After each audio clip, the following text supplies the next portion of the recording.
I just have a couple questions. I was born Muslim. I was born into Islam. And I used to be super religious. Like, I used to wear the hijab and everything, pray 5 times a day. I met a lot of Christians, and they used to ask me questions that I didn't know, or I would tell them it's not true. Come to find out, it is true. Someone had asked me, is it true that men can beat on women? I said, absolutely not. Where did you find that? Oh, it's in your book. Show me. They would show me it, and I can't really defend it. There's nothing I can say because it's clearly there. It is there. And other things about the Prophet Muhammad. Apparently, there's a lot of horrific things about the Prophet. Yes, there is. Too many. Can you show me? I want to know. I will show you from authentic sources, because I'm assuming Palestinian. You were from a Sunni background. Yes, I am. Okay, I'm going to sum up some of the things Muhammad did, and I'm going to show you. And I have articles, and in my articles, I link to Muslim websites, because Muslims will accuse us of lying, but then we quote Muslim websites. Number one, Muhammad sanctioned not only taking captive women and raping them, but married captive women and raping them, which is unlike the Old Testament, where the God of Moses told Moses, if you find a woman captive, because they go to war is inevitable. And we can talk about who started the war between the Muslims and the unbelievers. The God of Moses told Israel, you find a captive woman, you cannot enslave her, you cannot rape her. You give her a month to mourn, and then you marry her and treat her as a wife. And if you divorce her, you let her go. And yet here, Muhammad comes in the Quran and the Sunnah, and he says, when you take women captive, you can rape them. Now, they don't use the word rape, obviously. They're not going to use the term. But if I ask you a question, if you got taken captive because there's a war and a man has sex with you, do you think you'd be willing to have sex with your captor? No.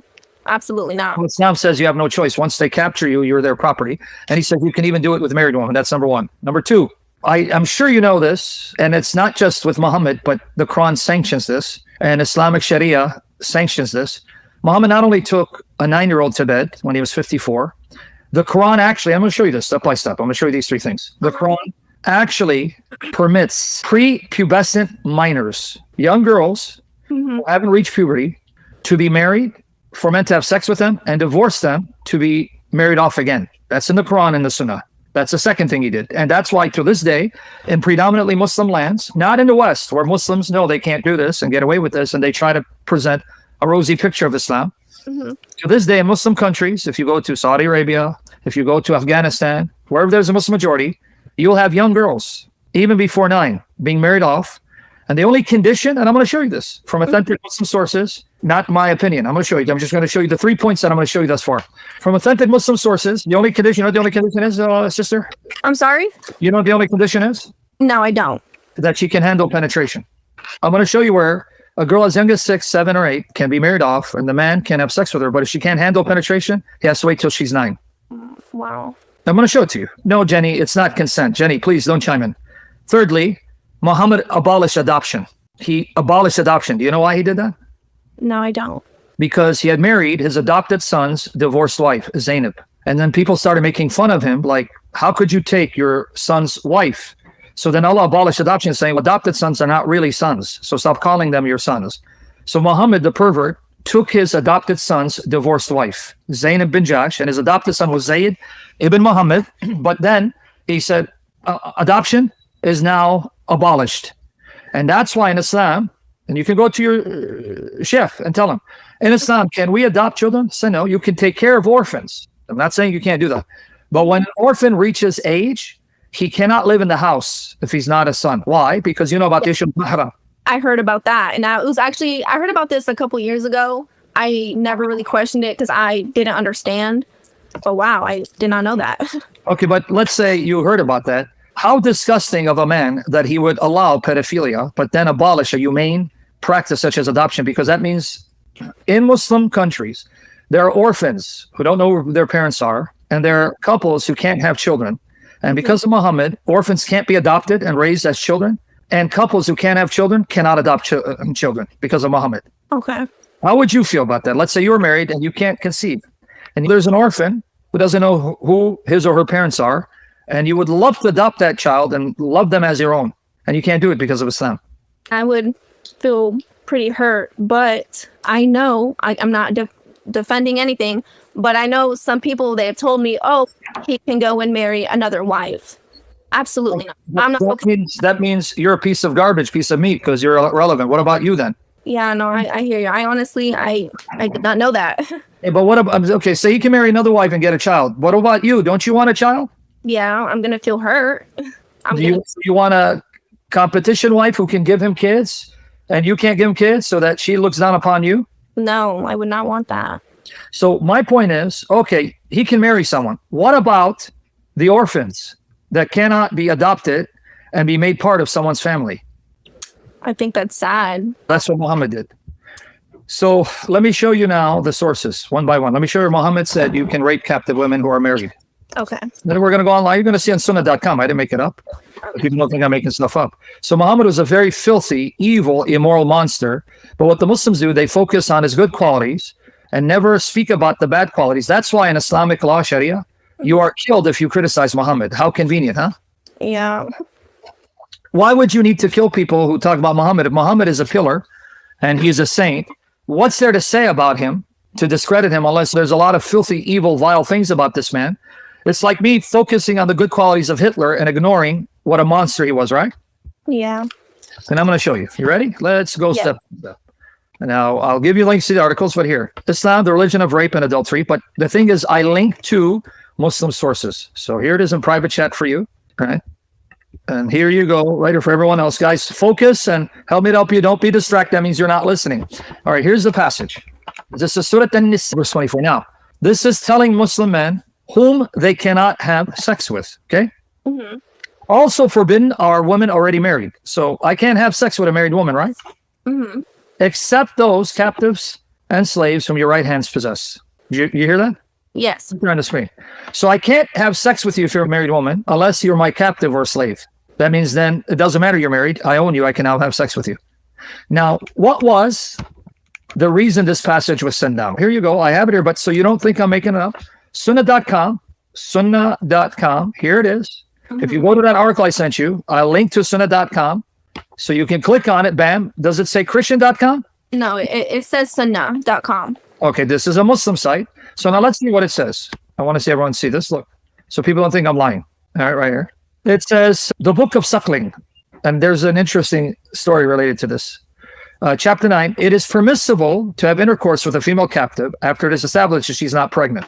And if she has a husband, then her marriage is annulled when she's captured. Did you catch it? Yes, I see it. Okay, so if you're married and I take you captive, your marriage is void. Why? Because Muhammad said so. Now watch here. Abu Sayyid al-Khudri reported that at the Battle of Hunayn, Allah's messenger sent an army out and encountered the enemy and fought with them. Having overcome them, taken them captives, the companions of Allah's messenger seemed to refrain from having intercourse with captive women. Why? Why didn't they want to have sex with them? Because of their husbands being polytheists. They were like, all right, they're married, their husbands are pagans, we refuse to have sex with them. Then Allah Most High sent down regarding that, and women already married, except those whom your right hands possess, i.e. they were lawful for them when their iddah period came to an end. Meaning, no, don't worry about it. You can have sex with them. Don't worry that their husbands are kafir. Don't worry about it, their husband's still alive. Just make sure they're not pregnant, so that if they're pregnant, it's not your child. So now plow into them and rape them. Now, I want to ask you a question. Mm-hmm. A decent, moral married woman consent to having sex with her captor and her husband's alive. Would she consent? Can you repeat that? Would a decent, moral woman who's married consent to having sex with her captor when her husband's alive? No. But it's not up to you, because it says that when you're taken captive, here, your marriage is annulled. You're his property. Your opinion doesn't matter. Wow. Exactly. Wow. But this is not just Sahih Muslim, which is Sahih. Right here. The link is right there. But now you go back. Here's another one. Okay. This one here. Let me go here. Here's another one from Sahih Muslim. Let's go back here. This is another one. This hadith has been reported on the authority of Abu Sayyid al-Khudri through another chain of transmitters, and words are, they took captives on the day of Autas who had their husbands. They were afraid to have sexual intercourse with them. When this verse was revealed, and women already married except those whom your right hands possess, meaning don't have sex with women already married except those that your right hands possess. Don't be afraid, they're yours. Okay, watch here. This one comes from Sunan Abu Dawood, volume 2, number 2150. So when we click here, bam, Kitab al-Nikah. Do you know Arabic, sister? I do. I speak fluent Arabic. Okay, can I ask you a question? Yes. Nikah. If I forget the fact that they told you means marriage. Yes. And if I come and say, I want to, and I use the word nikah, I want to do nikah with you. What am I saying to you? You're asking for marriage. That's what they told you. Do a little research. You're going to find that nikah is actually the F word. Really? Yeah, I'm going to show it to you. Wow. What Islam did, it took this word for F and then it made it a legal term for marriage. Because what do you do in marriage? You F each other. Sorry, I don't want to be graphic, but that's what it is. Yeah. I'm going to show it to you because when a man committed zina, okay, Muhammad said, did you F her? Did you do nikah with her? He wasn't saying, did you marry her? I'll show it to you in a minute. But anyway, this hadith is sahih, right? Yes. Al-Albani, book 11, hadith 2150. All right. Abu Sayyid al-Khudri said, the Apostle of Allah sent a military expedition to Autas on the occasion of the Battle of Hunayn. They met their enemy and fought with them. They defeated them and took them captives. Some of the companions of Apostle of Allah were reluctant to have relations with the female captives because of their pagan husbands. So Allah, the Exalted, sent down the Quranic verse, and all married women are forbidden unto you, except save those captives whom your right hand possesses. This is to say that they are lawful for them when they complete their waiting period. No, don't worry about it. Once you take them captive, you can rape them and sell them. Are you okay with this? I'm not okay with that. This is how many people experience Islam. If you go back to your history, originally you were not Muslim. Your ancestors would have been Christian. Muslims came, attacked your city, raped your female ancestors, took them captives. You have the blood of rapists in your veins. Do you know that? No, I didn't. Yes, you have the blood of rapists in your veins. See, here's a brother who tells you. As an Arab speaker, nikah means F word. F-U is, and anyway, I'll show her that. Thank you, Rob, because the Muslims have been brainwashed.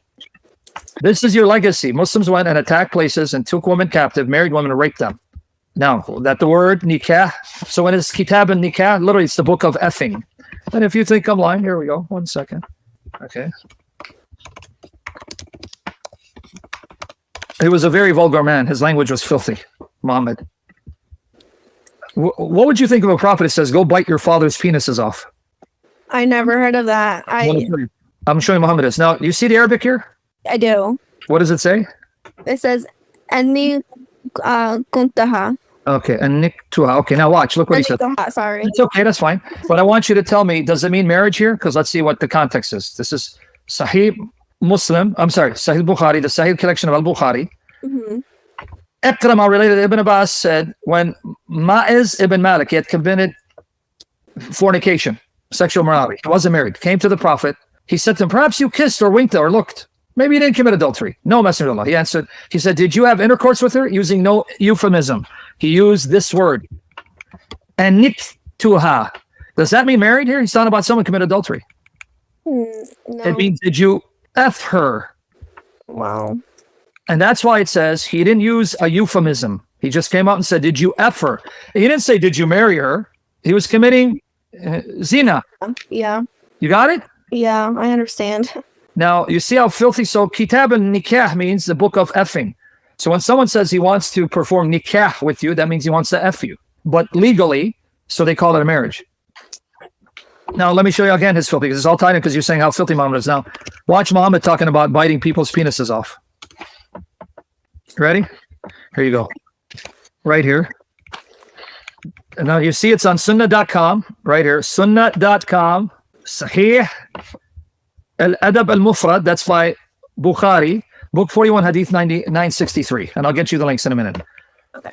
Utay bin Damura said, I saw with Ubay a man who was attributing himself with an attribution of Jahiliyyah. He's speaking like the pre-Islamic Arabs. So Ubay told him to bite his father's male organ and did not speak figuratively. I was explicit. In other words, he told him to bite his penis off. He wasn't being figurative. So his companions looked at him and said, it appears that you disapprove of it.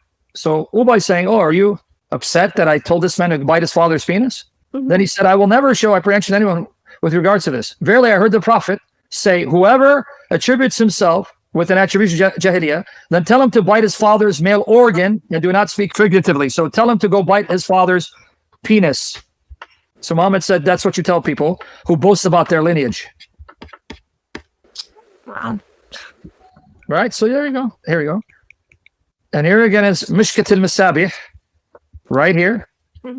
Volume 2, page 1021. Ubay bin Ka'b told that he heard God's messenger say, if anyone proudly asserts his descent in the manner of the pre-Islamic people, tell him to bite his father's penis and do not use a euphemism. This is your prophet.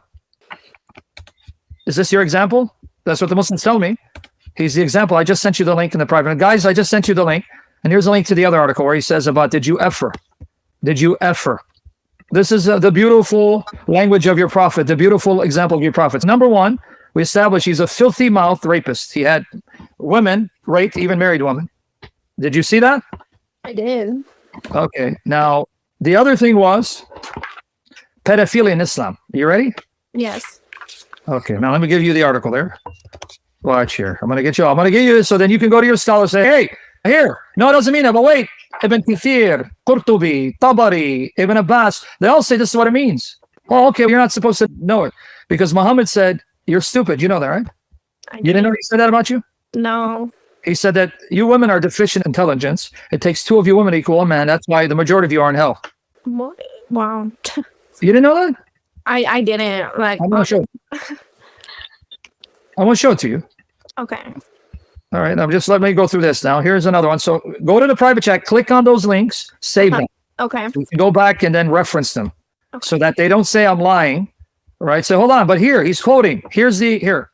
Chapter 65, verse 4 is talking about the waiting period of a woman who's been married and divorced. So in Islam, you know, if you've been married, but you haven't consummated, there is no iddah, right? Do you know this or no?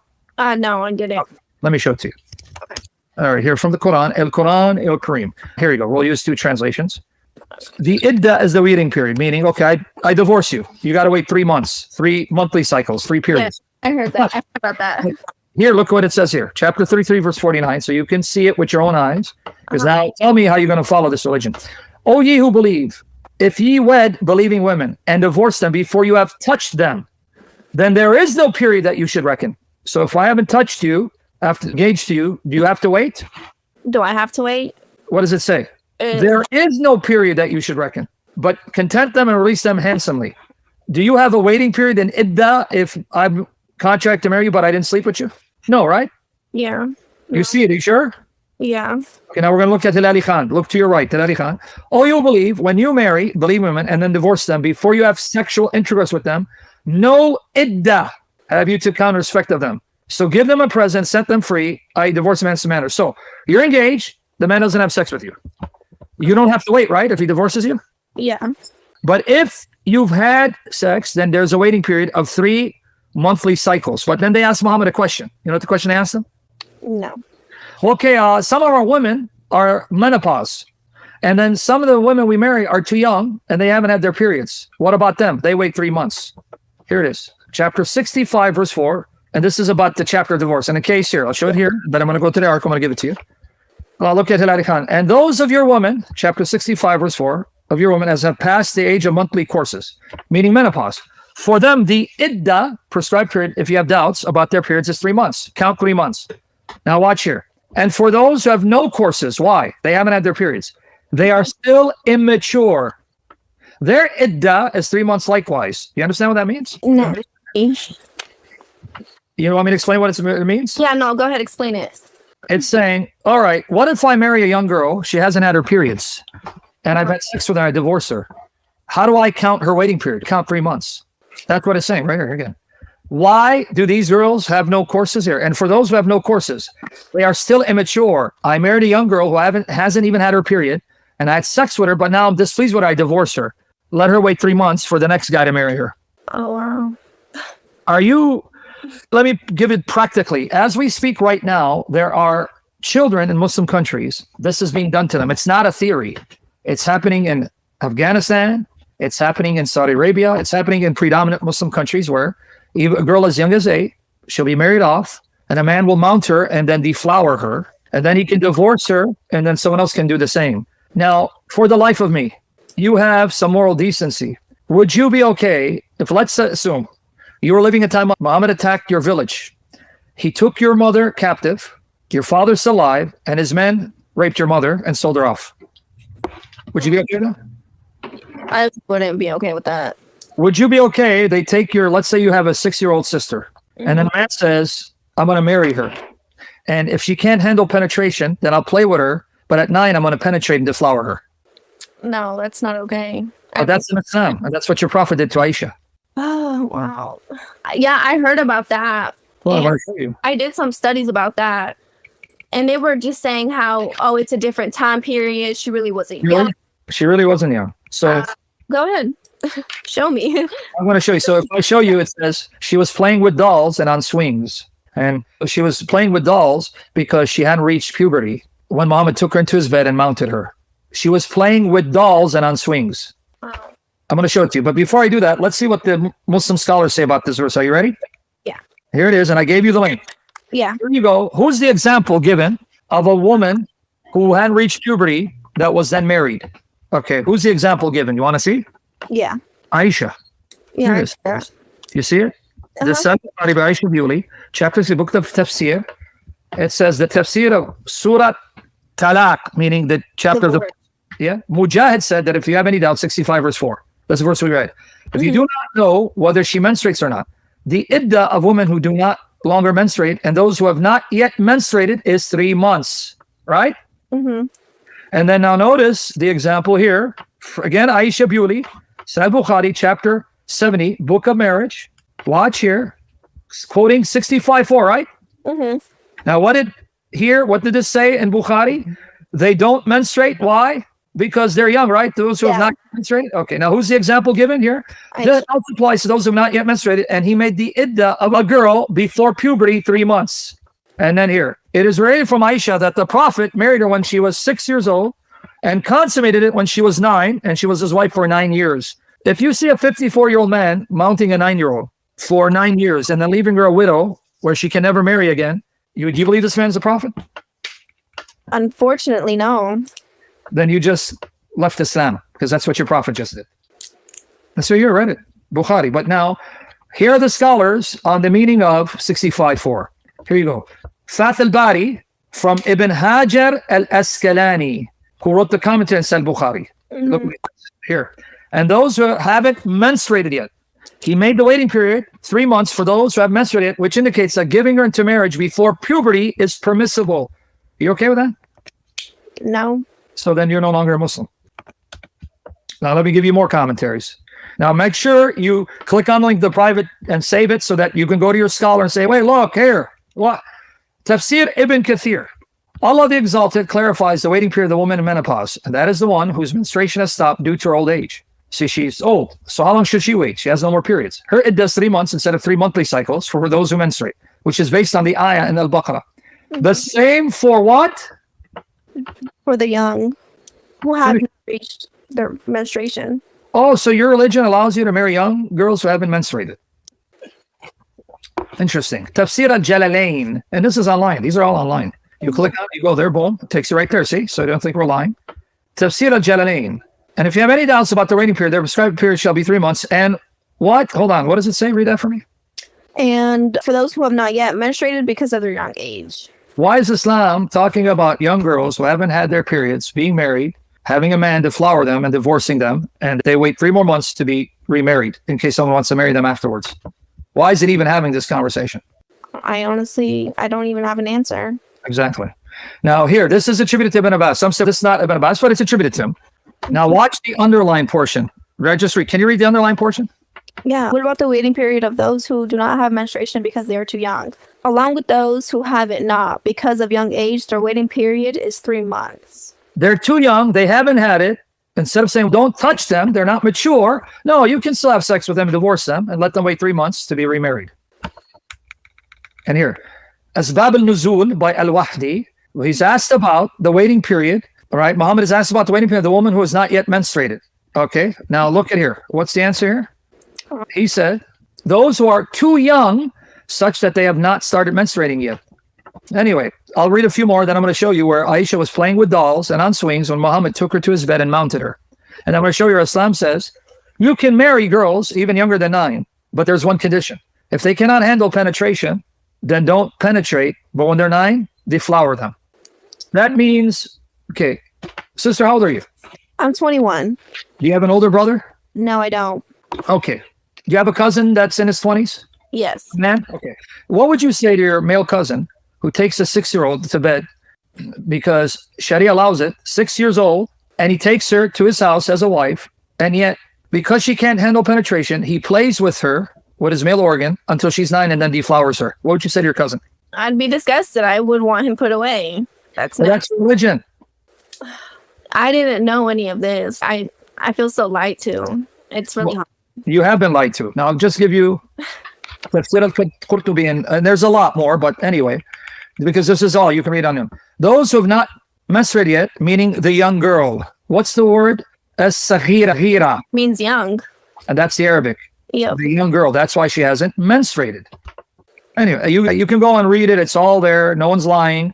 These are the Muslim sources. But yeah, no, I see it right here. So now let me show you Aisha, and then I'm going to show you what the Muslims say, Islam QA, Salafi website, on what the Sharia permits. It's not simply their opinion. It's what the madhahib, the 4 schools of Islamic jurisprudence, Hanbali, Shafi, right? You have Maliki, all of them. Anyway, now watch here. Let me first go to sunnah.com. I'm going to go to sunnah.com. All I need to do is Aisha and dolls. Bam.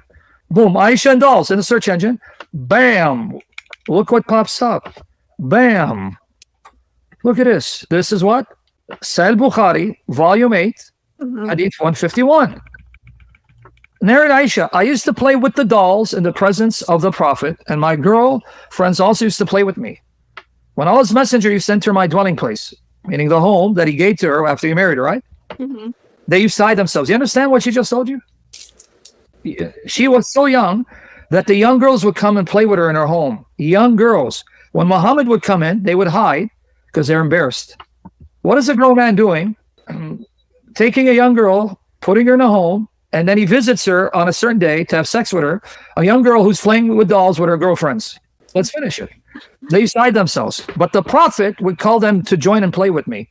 What does it say about a sicko, 54-year-old, seeing a young girl playing with other young girls, playing with dolls? And he said, oh, go ahead, play with her. And then when they're done playing with her, they leave, and then he goes and mounts her in bed.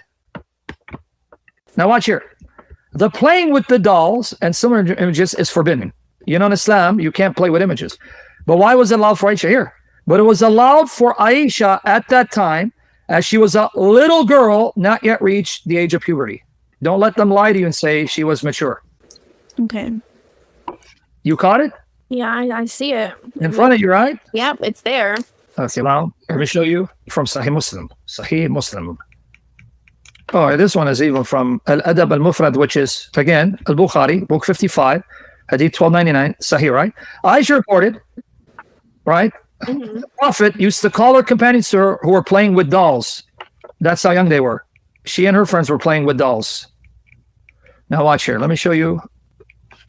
Okay, here. This one here. And I'm going to show it from Muslim. This comes again, Sahih. Sunan it's daif, it's weak. Sunan Nasai, Volume 4, Book 26, Hadith 3380. It was narrated that Aisha said, the Messenger of Allah married me when I was 6 and consummated marriage with me when I was 9, and I used to play with dolls. What is a grown man at 54 doing, marrying a young girl, playing with dolls and deflowering her? I'm just so speechless right now. Exactly. And here it is, final one for this, and I'm going to show you what Islam says about pedophilia. This again is Sahih Muslim, Book 8, Hadith 3311. 3311. All you need to do is go to sunnah.com, put Aisha and dolls. That's it. Aisha, dolls. Look at the chapter. It is permissible for a father to arrange the marriage of a young virgin. Aisha reported Allah's apostle married her when she was 7 years old. Because remember, these are lunar years. You know that, right? They're not solar years. She's anywhere from between 6 and 7, but those are lunar years. They don't go by the solar calendar. Now, if it's a lunar calendar and she's around 6 lunar years, you know what that means as far as the solar calendar is concerned? No, I don't know. Much younger. Wow. Aisha reported that Allah's apostle married her when she was 7 years old. See, this guy got it. You see? The guy said lunar. Wow. So you got it, right, brother? He got it. Brother Justin, you got it, right? God bless you. You're a sharp man. May the Lord use me to bless you. And may the Lord use you to glorify his name. See, he got it. Lunar years means she's actually much younger if you go by solar years. Interesting. Anyway, so now Aisha reported married her when she was 7 years old, and he was taken to his house. She was taken, as supposed to be, to his house as a bride when she was 9, and her dolls were with her. And when he died, she was 18 years old. She went to a grown man's house, 54 years old, with her dolls. Wow. All right, now, Islamic pedophilia. I'm going to give you this article. So here it is, and I'm going to go to the website itself. Islamic pedophilia. Here it is. I wrote this article, more on Islamic pedophilia. All right. This is here, but I'm going to go to the site itself, which I linked to from the article. So guys, you know what to do. If you guys are listening, you should be taking these arguments, these articles, mastering them and sharing them on Discord, on TikTok, on Twitter, on Pal Talk, because you see, it's making an impact. This is what happened to this young lady. She heard these for the first time. She's rock. Anyway, so now here you go. We click on, boom. Let me show you where I'm getting this from. So people say, oh, you're just lying. All right, here you go. Boom, here's the link. I link to it in an article. Islam question and answer. General Supervisor Sheikh Mohammed Salih Al-Munajid. Does that sound Jewish or Christian to you? It sounds neither. Exactly. It's Muslim, so they can't say he's lying. He's a kafir. Right here. Islamic question right here. General Supervisor. Now watch. On acting and the ruling on marrying young girls. Get ready to throw up, sister. You ready? Get ready to throw up? I don't know. Well, there you go. Right here. Secondly, marrying a young girl before she reaches the age of adolescence is permitted in Sharia. Say what? This is a 21st century website. It's not saying, oh, that was in the past. Saying, no, right now it's permitted. Indeed, it was narrated that there was scholarly consensus on this point. I'll watch. What verse did they quote again? At the log. The one I just read, right? Yeah. And the one the Muslim scholars say, that means you can marry a girl before she reaches the age of adolescence. So don't let them lie to you. That's what they'll do. No, that doesn't mean that. Oh, so all these scholars got it wrong. You got it right. No, you're a liar, dude. That's what it is. And then notice the example they're going to give you. And those of your women, as have passed the age of monthly courses, those of your women, as have passed the age of monthly courses, for them, the iddah, if you have doubt, is 3 months. And for those who have no courses, i.e. they're still immature, their iddah is 3 months likewise. Now, what example did they give you? Watch here. In this verse, we see that Allah has made the iddah, in the case of divorce of a girl who does not have periods. Because why? What is it? It says she's young and has not yet reached puberty. I'm sure the Muslims lie to you, saying, no, Islam doesn't allow it. Alhamdulillah. Yes, it does. 3 months. This clearly indicates that Allah has made this a valid marriage. So Islam says it is valid to take a young girl who has not reached puberty, deflower her, and call it marriage. Now, who's the example? It was narrated from Aisha that the Prophet married her when she was 6 years old. He consummated marriage with her when she was 9, and she stayed with him for 9 years. So who was the example again? Aisha. So why do they lie to us and say she had reached puberty? I can't answer that. Because they're lying and they're ashamed.